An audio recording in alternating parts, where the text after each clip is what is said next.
Thank you, President Lula, and I thank you for the invitation. Excuse me. And I thank the government of Brazil for the exceptional hospitality. As some speakers around the table indicated, that today we find ourselves in a world of plenty, in a world where some parts of the world still faces poverty, starvation, disease, malnutrition, and underproductivity. A world wherein most youthful population face challenges compounded by crisis and global policies that increase food insecurity. A world of stifle competitiveness that limit access to markets and much needed technology. A world where many still awaits globalization promise of prosperity to be met, while remaining optimistic that global governance reforms will lead to both fairer representation and access to the resources needed to eradicate poverty.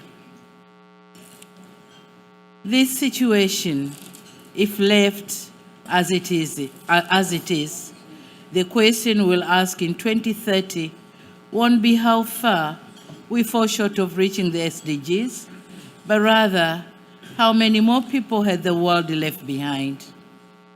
It is our belief that fairer, just, and sustainable world will come about when developing countries like mine garner the support, resources, and representation necessary to drive sustainable development.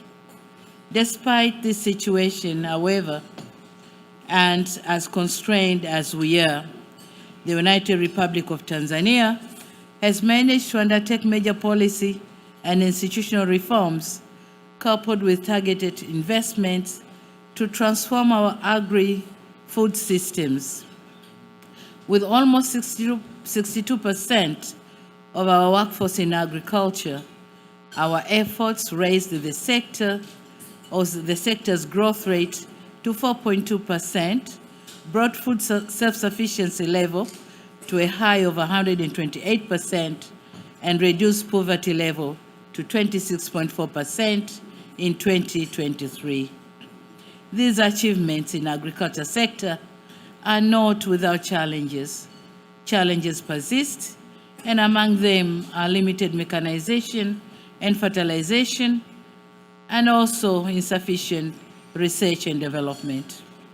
We believe that with targeted support, we can better harness innovation, build resilience, and enable more meaningful and inclusive growth.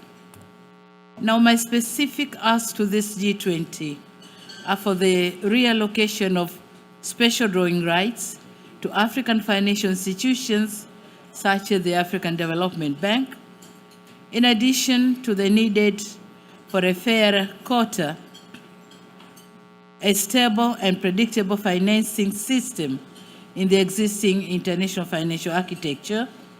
Tanzania also calls for more debt relief mechanism, grants and concessional loans that address our needs and vulnerabilities. On the G20's Global Alliance Against Hunger and Poverty, the United Republic of Tanzania supports this bolstered partnership that would foster innovation and inclusive growth. As a founding member, we are committed and ready to participate in this program.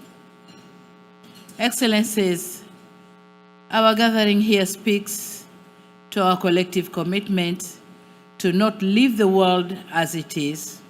We must redouble our efforts and reignite our commitments to build a fairer, prosperous, and just world. I thank you very much. Thank you, Mr. Chair.